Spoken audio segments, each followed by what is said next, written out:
ये कौन पूंजीपति है? हम तो कहना चाहते हैं कि इन 26 लाख करोड़ रुपए जिनका माफ किया है, इन पूंजीपति भूमि देखनी चाहिए। ये किन पृष्ठभूमि के हैं? क्या ये 26 लाख करोड़ रुपए जिनका माफ किया गया है, उनमें एक भी SC, ST और OBC है? एक भी पूंजीपति? क्या वो इस देश के निवासी नहीं है? किस जाति के लोग हैं वो? और एक किसान कौम के लोग हैं, गरीब लोग हैं, वंचित है, पिछड़े हैं, दलित है, आदिवासी हैं। 5 से 10 हजार रुपए भी आप उनका माफ करने में, ये बैंकिंग वाले उनकी गर्दन पे पैर रख के वो वसूली करते हैं। कोई छात्र पढ़ाई के नाम पे एक लेता है, कोई गरीब बेटी की शादी के लिए, बेटे की पढ़ाई के लिए लोन ले लेता है, तो हमारा पूरा जो सरकारी तंत्र है, बैंकिंग सिस्टम है, वो उनके सिर पर चढ़ जाता है। किसान 5,000 रुपए का लोन ले लिया, उसकी गाय भैंस खोलने तक ये बैंक वाले उनके घर चले जाते हैं। ये 26 लाख करोड़ हमारे बजट का, देश के बजट का आधा है महोदय। ये बहुत बड़ी रकम है। While we boast about being the fastest growing in the world or the 4th largest economy in the world, where do we stand? श्रीमान संजय यादव। रद्दी तक तोली जाती है तराजू में, रद्दी तक तोली जाती है तराजू में। बिकने से पहले तुम्हें कोई परख रहा है तो इसमें बुरा क्या है?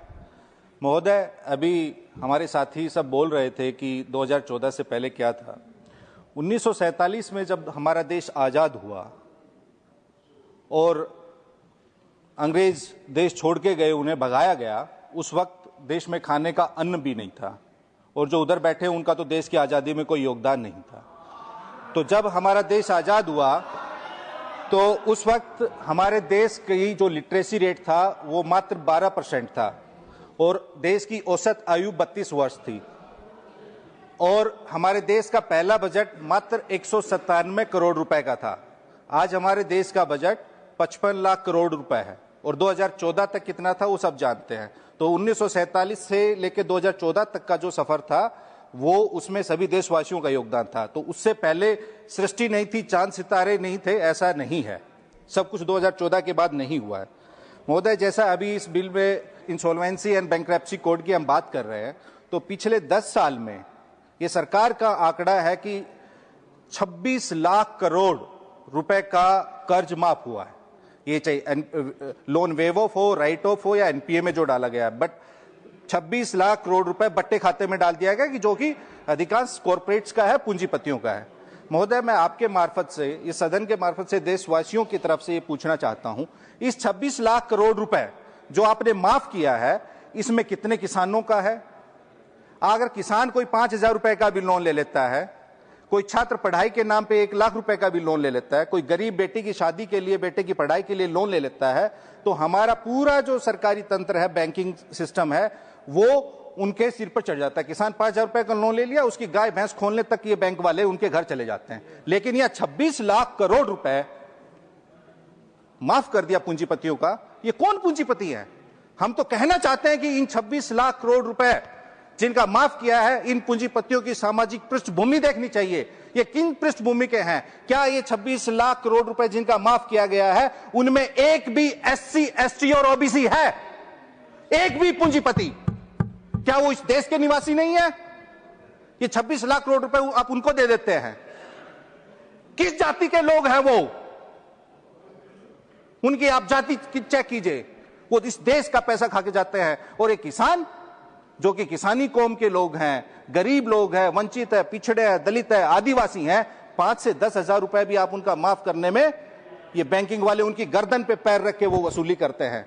लेकिन अपने पूंजीपति मित्रों का ये सब लोग माफ करते हैं। और ये 26 लाख करोड़ हमारे बजट का, देश के बजट का आधा है महोदय। ये बहुत बड़ी रकम है। इनका क्यों माफ किया जाता है, ये सोचने का विषय है। अब इसका क्या असर होता है हमारी अर्थव्यवस्था पे? India is one of the most unequal country in the world.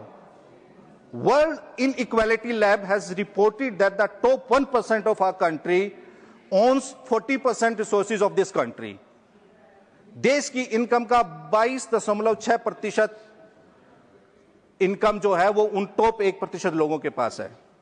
और data shows that the bottom 60% people of this country only owns 3% of nation's wealth.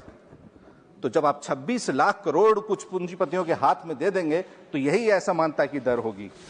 और while we boast about being the fastest growing economy in the world or the fourth largest economy in the world? Where do we stand? India, as far as the per capita income is concerned, we stand 141st position out of 195 countries. तो जो हमारी income की जो असमानता है, आय की असमानता, सरकार को उसको दूर करना चाहिए और जो देश की बहुसंख्यक आबादी है उन पे भी कुछ नजरें इनायत करनी चाहिए। उनके भी जो SC, ST, OBC के जो व्यवसायी हैं, एंटरप्रेन्योर्स हैं, उनको भी आप लोन दीजिए और उनको भी जरा ये रियायतें दे दीजिए जो आप अपने पूंजीपति मित्रों को देते हैं, जो 26-26 लाख करोड़ माफ करते हैं। समय देने के लिए बहुत बहुत धन्यवाद।